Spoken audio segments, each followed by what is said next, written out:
My guest this morning is a wonderful man by the name of Marty Seibel. And Marty is an interesting character because, well, he runs the Staunton Ghost Tours. How did you get into becoming a ghost guy? Are you a paranormalist? Well, first, I want to thank you for having me on the show. I really appreciate it. I have been a paranormal investigator for about 13 years now, and I basically got started. I've always had an interest in ghosts and hauntings, but all these television shows you would see, like things on the Travel Channel, the History Channel, Ghost Hunters, Ghost Adventures, I would see all these locations, these haunted locations, and I would be sitting there watching these shows with my girlfriend, and I'd tell her, I'd say, you know what, we're going to go there, and we're going to do that. And so we've made a journey, 13 years of hitting just about every haunted tavern, bed and breakfast inn that you can name up and down the East Coast. And eventually what happened with that was it formulated over into forming my own paranormal group, which I have now called Black Raven Paranormal. We've been together for about 8 years.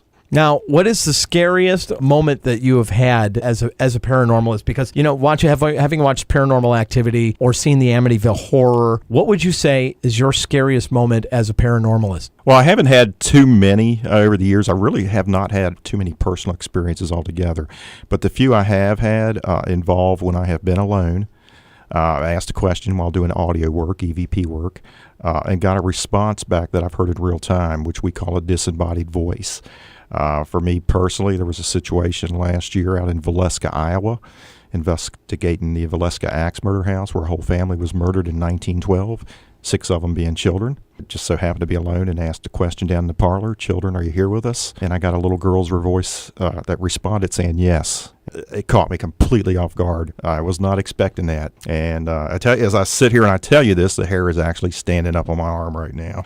Pretty cool. And it did scare me a little bit, yeah. The hair on the back of my neck is standing up right now because just to hear that little high-pitched whisper of a voice, of whether it's a child or a little girl, or you know that sound. I would be packing up my stuff and saying, maybe I need to head back to Virginia because I'm a little nervous.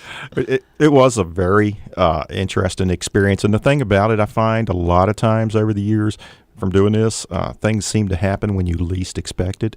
And in this situation, actually, I was changing the batteries in my audio recorder, getting ready to do some audio work when this come across. And I made that remark, and then I got the response.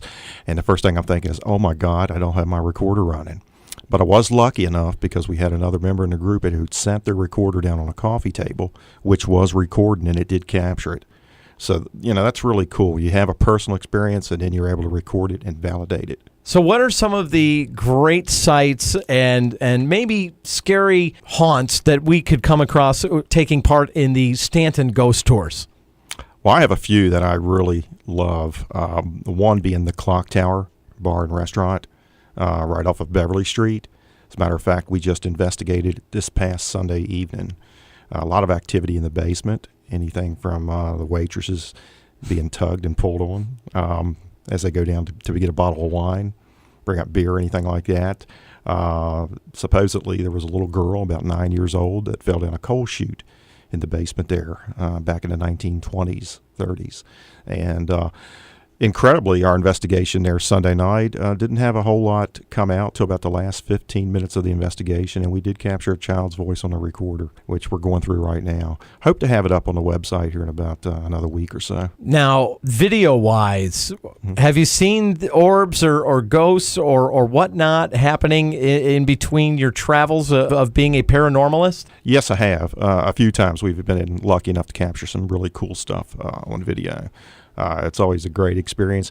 We have a lot of activity, too, as well. You asked me earlier about locations in Staunton, and I would have to say probably the most active location is the Staunton Depot Station. We've had things come across video down there. We've had a lot of people with a lot of personal experiences. I get just a ton of email of people having experiences down there, anything from seeing shadow figures to seeing people, in real time, is just like you or I, just completely disappear. Particularly a Confederate soldier down there along the tracks that was killed in 1861. We've had people, particularly recently, women with longer blonde hair have it pulled. One situation just 2 weeks ago. So it's very active. Wow. Now, see, that's the stuff I'm talking about. I like stuff like that. Now, if I was going to come out and take one of your tours, where would we be going on that tour? Well, we offer actually 5 different tours for this season. 2 that are downtown. We have one that's called our Original Walk-In Ghost Tour. It's a 90-minute walk-in tour that meets at Coffee on the Corner, 140 East Beverly Street, just across from the old Dixie Cinema. It takes you through town. It's based on history, all the history of Staunton and the history of the 5 stops that you stop by.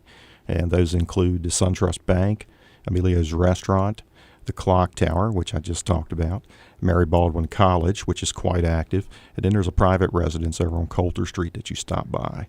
A lot of fun. If you're really into the history part of it, it's really a good tour. And then we have another tour at 9 o'clock on the same evenings, and that's called our Spirit Box Depot Tour. And this is a little bit more geared for if you're into the paranormal side of it. And what we do is we do take you down to the depot station. We tell you a little bit of the history down there and some of the events that have occurred there. But the big thing about this tour is we actually share evidence and data with you that we've collected over the years as a paranormal group in the form of audio clips, EVPs. We share those things with you that we've captured on investigations as well as down at the depot station. And then we do what we call as a live spirit box session. And for those that are not familiar with the spirit box, or as some people call it, the ghost box, it's basically a portable radio that's been hacked. And what it does is continuously scan the AM or FM band. The thought process behind it is that spirits they can manipulate the static and any radio blurbs that come across and form words and sentences. Now, when we initially started doing this about 4 years ago, I was a huge skeptic. I basically thought it was a load of crap. Reason being is, number 1, it's radio, and number 2, I think a lot of times you can hear what you want to hear. But through the course of doing this for 4 years, we've had some stuff come across that's just been too good to be true.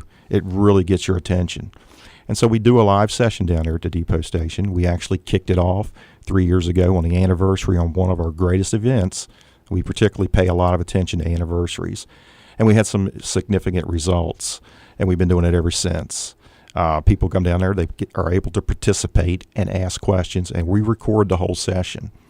Sometimes you hear things come through very clearly, sometimes not so much, but regardless, after the tour, we review everything with the headphones. We go over it 2-3 times. If there's anything significant, we place it up on the website.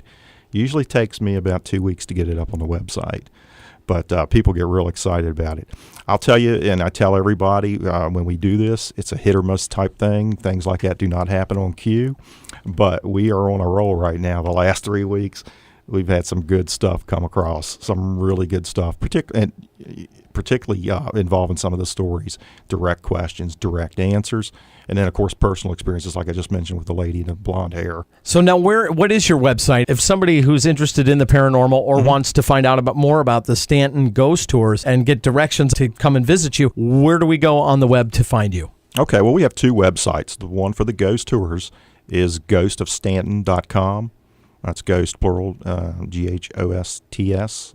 OF Staunton, STAUNTON.com. And then our paranormal website is blackravenparanormal.com. And that has everything on there from all the things we do locally here in the city of Staunton and in the valley, as well as traveling. And we do travel extensively. All the big name locations you see on television, we hit. Are you guys also on Facebook? We are on Facebook, and that's under Black Raven Paranormal, as well as the Ghost of Staunton. My last question for you is, if somebody wanted to become a paranormalist, how would we go about doing that? Well, really for me, and how I started is doing a lot of research, spending a lot of time researching history of the paranormal itself, the tools, the equipment you need, reaching out and contacting other groups, respected groups that have a reputation, have been around a little while, that are eager to help. I know I get contacted by a lot of people. And I always tell people I'm no expert, and I truly believe that I'm not an expert in this field. I do it because I have a strong passion. I love it. I love talking with people and sharing experiences and hearing their stories. But anything I can share that helps somebody, as far as on a piece of equipment or location or anything, I love to do. Well, the website is ghostsofstaunton.com, blackravenparanormal.com. Find them on Facebook. You can find Black Raven Paranormal on Facebook. Check them out. They've got all kinds of updates. And for all your information about tours, weekend tours, and personal tours, visit ghostsofstaunton.com. Marty Seibel, thank you for being a guest on Mornings with Mickey the Kid. Thank you, Mickey. I appreciate it.